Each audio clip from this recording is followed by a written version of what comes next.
Elm Logistics for all your logistic needs. Call 631-299-3595. That's 631-299-3595. Elm Global Logistics. Pride, performance, and partnerships.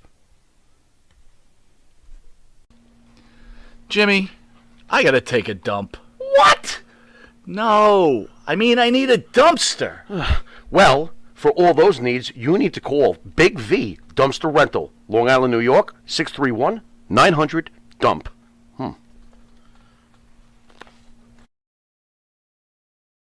Was because I was having problems. That's the reason why I left California. Okay. More likely because I wasn't doing too good with the home stuff, you know.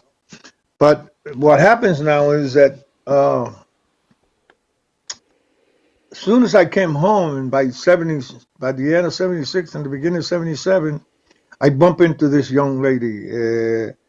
I don't know. God must have done that because I had no involvement on being with no woman or nothing. You know, you got your own problem.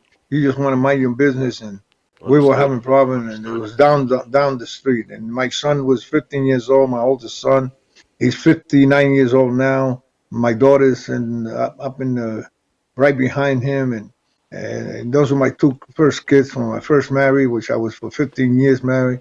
And in '76, I wound up getting divorced at the end of by the '77, and then I went to the garden, and I bumped into to this young lady here, and out of the blue, I mean, she wasn't even a wrestling fan. She went there to see for the second time wrestling at the garden because her friend was how do you say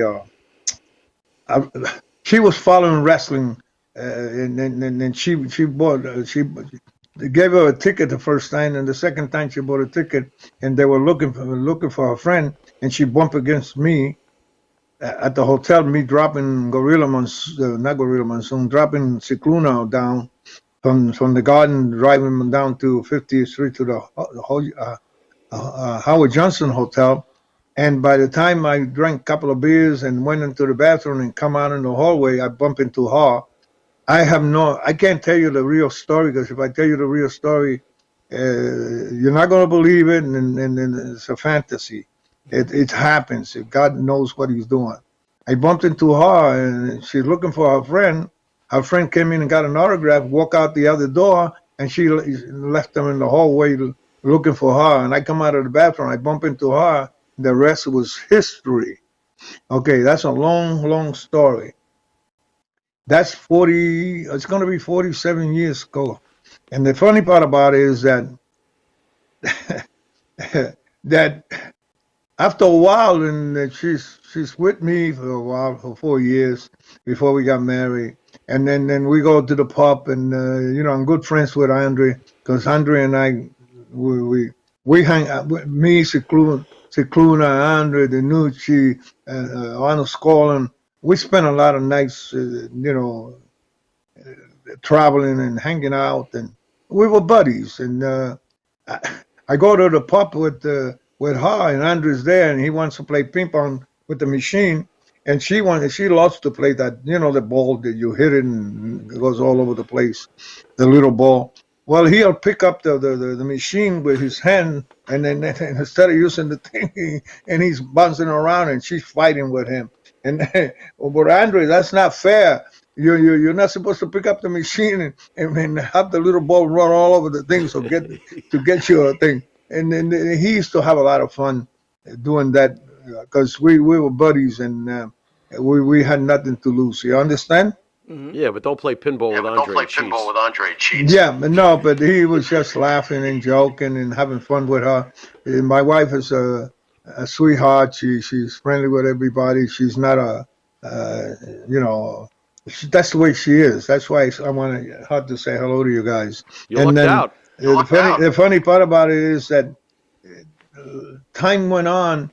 He even slept on a basement apartment that I had in Queens, because he went to the airport and dropped his girlfriend. He wanted me to pick him up so we could go in. I picked him up, and he didn't sleep all night. He got drunk and then come over. And he said, Johnny, it's 2 o'clock and I sleep. We're going to Staten Island to have a show. And he says, can I lay down? And he's laying down and burping, button, and you know, Andrew was a regular man. You know what I mean? How'd you get him Only into the that he was the real giant. Hey, how'd you fit him into the basement apartment? It's kind of big. Because How'd you fit him in there? because he was a friend. I had a basement apartment. He had to walk down backwards. Okay. You know, he was.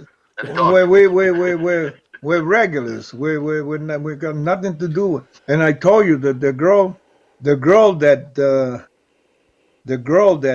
this is a real McCoy. The girl that invited my wife when they were kids, friends, you know, the age of 21 and 22. The girl that was a wrestling fan and invited my wife. They were friends from kindergarten in Brooklyn, from little girls. And when they grew up at that age, they were still friends. And she invited her because she had extra tickets the first time. She got a ticket the second time she bought her own. And that's when I met my wife for the first time. But that girl that we're talking about is Nancy Argentino, the girl that had the problem with the snooker. I was going to ask you about that. Do you know anything about that story? I just told you there's nothing else to ask. That's the girl. Did you? And the reason, and I had nothing to do with introducing her to snooker or my wife or anything. Had nothing to do with it. That was their own meeting. There is no connection with us except that was her friend from child. But how did your wife handle after the unfortunate passing of Nothing. Nancy? I don't handle. I'm a pro. Once I met my wife, and she was with me, I said there is a separation. She goes her way, and you come in my way. You could always call and say hello, but then there is no hanging in the scenery. You know what I mean? I got you. I'm a real McCoy. I was born in the hills of I was born in the hills of Puerto Rico and raised downtown in Little Italy, and I'm a real McCoy, and I do things before it happens. You understand? Yeah. How hard was it for you to share a locker room with Snooker after that? Oh no, it has no. We don't. Why should I have? Why should we have any problems? It's got nothing to do. There is nothing to do with what our. This business. I don't. It's none of my business. You understand? Okay. No, but Johnny, let me ask you. She was a friend of your wife for her whole life. Wasn't your wife upset over this at all? Yes, but you don't understand. It's that's what I'm trying to tell you. When shit like that happen and you have nothing to do with it, yes, you feel bad. But then after that, you don't have to be doing anything because there's nothing you could do. What is it that you could do? Right. You Johnny, can't do anything. Not to switch gears, but we will.